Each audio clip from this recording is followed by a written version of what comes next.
Di lantai ini, saya kembali terpaku. Mbak, dengan bodohnya saya memanggil. Hanya saja saya menyesal memanggilnya. Karena bukan jawaban yang saya dengar, tapi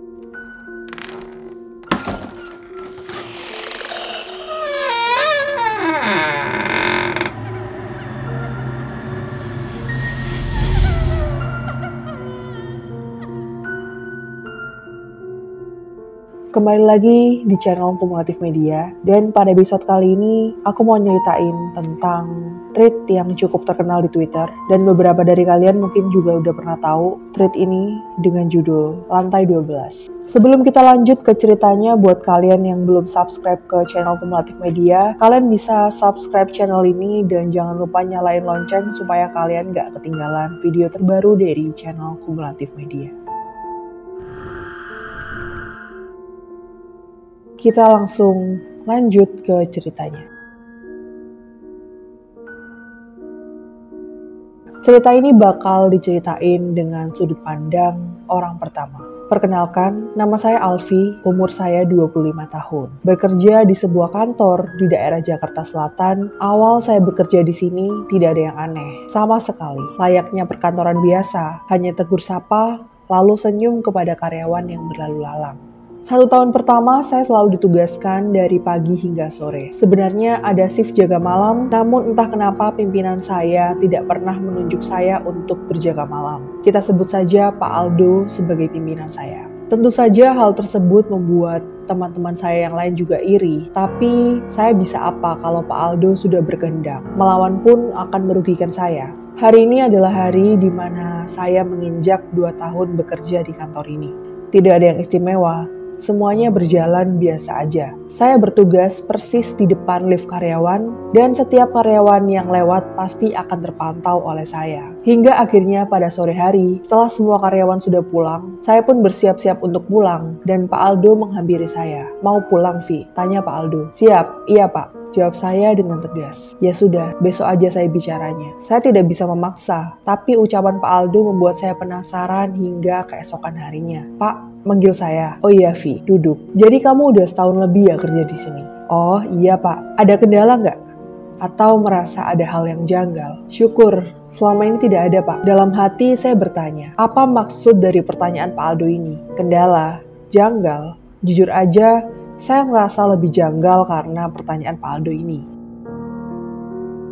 "Gini Vi, selama ini kan kamu selalu jaga pagi ya?" "Iya Pak, betul. Mulai besok kamu akan kebagian jaga malam. Bisa?" "Bisa Pak. Saya siap jaga kapan aja." "Bagus, tolong dipersiapkan mental dan kesehatan kamu ya." Lagi-lagi saya dibuat terheran.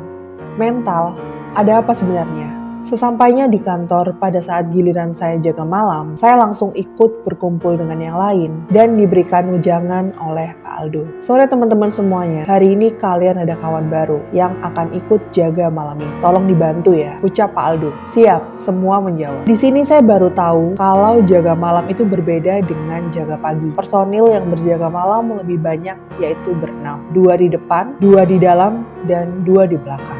Kebetulan saya jaga dengan Pak Alwi di tempat yang ternyata dihindari oleh yang lain. Tapi karena saya waktu itu baru, jadi nggak tahu kalau ternyata mereka menghindari buat jaga di dalam kantor. "Vi, bikin kopi dulu yuk, biar nggak ngantuk kita," ucap Pak Alwi. "Siap Pak, kopi hitam nih Pak." "Iya Vi." Saya mau ke kamar mandi dulu ya." Saya pun berjalan ke arah dapur. Letaknya cukup jauh, hampir ke arah belakang. Oh iya, kalau malam semua lampu dimatiin demi menghemat biaya listrik. Jadi pada saat saya menuju dapur, itu gelapnya minta ampun, dan untung aja udah disiapin senter sama Pak Alwi. Jalan menuju dapur harus melewati lorong dan cukup panjang yang membuat bulu kuduk agak sedikit merinding, dan juga karena gelap. Ternyata sepi banget kalau malam, dan gak ada suara apapun. Saking sepinya, suara langkah kaki akan terdengar sampai ujung lorong. Saya memainkan senter ke segala arah. Saat itu, saya belum ada pikiran tentang sesuatu yang berhubungan dengan hal-hal gaib. Sesampainya di dapur, saya langsung membuat kopi untuk saya dan Pak Alwi. Disinilah untuk pertama kalinya, saya mengalami hal yang di luar nalar. Ini adalah kali pertama saya mendapatkan gangguan gaib. Saat saya mengaduk kopi, tempat gula yang berada di samping saya tiba-tiba bergeser. Saya pun tersadar dengan gerakan itu Tapi saya masih berpikiran positif dan mungkin itu hanya perasaan saya aja. Tak lama, tempat gula tersebut bergeser cukup jauh dari saya hingga saya yakin kalau ini bukan perasaan saya, tapi nyata adanya. Jujur, di situ langsung sedikit panik dan langsung bergegas tanpa membereskan tempat gula itu. Saya pun akhirnya menghampiri Pak Alwi dan membuka pembicaraan dengan Pak Alwi agar dia nggak curiga. Sepi ya Pak kalau jaga malam? Ya ginilah Vi, kadang suka bingung juga mau ngapain. Emang kalau jaga malam harus ngapain aja Pak? Oh iya, lupa ngasih tahu ya saya. Cuma ngecek ruangan tiap lantai aja. Cuma itu aja Pak. Pak Alwi langsung menoleh ke saya.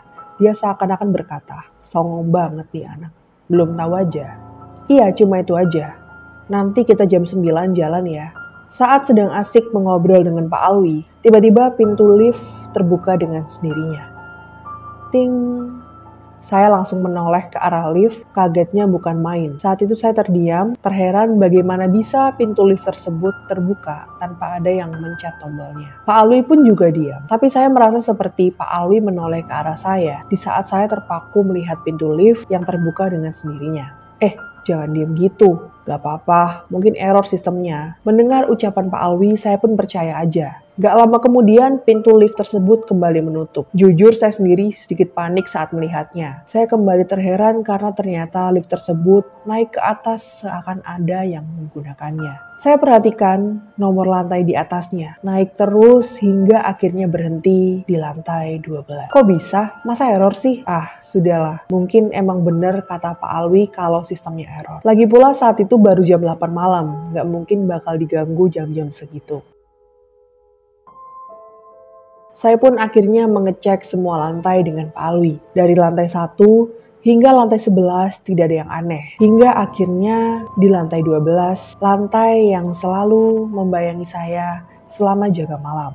Saat pintu lift terbuka, terasa hawa yang berbeda dengan lantai-lantai sebelumnya. Entah hanya perasaan saya atau bukan, tapi jujur, saya ngerasain perbedaannya dari lantai yang lain. Pak, ngerasa beda gak sih? Maksudnya, ya hawanya Pak, beda banget sama lantai sebelumnya. Perasaan lu aja itu mah Vi, santai aja. Saya dan Pak Alwi memutari setiap ruangan, hingga akhirnya ada salah satu hal yang menurut saya aneh, tapi Pak Alwi biasa aja. Ada satu komputer karyawan yang layarnya berkedip, seperti rusak. Itu rusak atau gimana Pak? Emang gak dimatiin dulu sama orangnya sebelum pulang? Biasa itu mah Vi, udah lewatin aja. Saya berdua kembali berjalan, lalu Pak Alwi memonitor yang lain lewat HT. Cek, masuk Pak, suara dari HT itu. Komputer lantai 12 kumat lagi, berat nikmatin aja Pak Alwi. Saya bingung, apa maksud dari pembicaraan mereka? Udah biasa emang Pak. Udah Vi, makanya tenang aja. Setelah dirasa cukup, saya dan Pak Alwi lanjut ke lantai 13 sampai 15. Saya sadar, cuma lantai 12 aja yang beda auranya dengan yang lain. Karena panas aja bawaannya di lantai itu.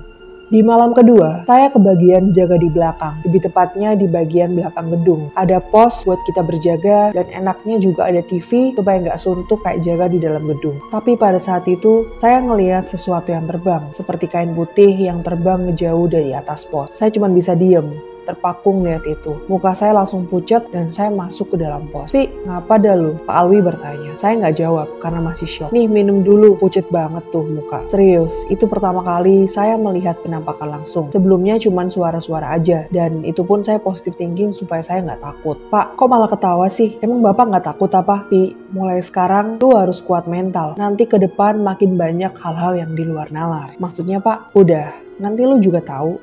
Sayangnya saya merasa down setelah dengar ucapan dari Pak Alwi. "Pi, gue tidur bentar ya, ngantuk banget gak kuat." "Iya Pak, tapi gantian ya nanti." "Iya, santai aja." Setelah setengah jam Pak Alwi tidur, saya pun menonton acara TV dengan mata yang sedikit ngantuk. Di saat saya sedang mengantuk, tiba-tiba pandangan saya seperti tertarik ke arah jendela, tepatnya di jendela belakang Pak Alwi. Entah kenapa saya langsung menoleh, saya seperti ada yang memperhatikan. Dan saat saya menoleh ke arah jendela,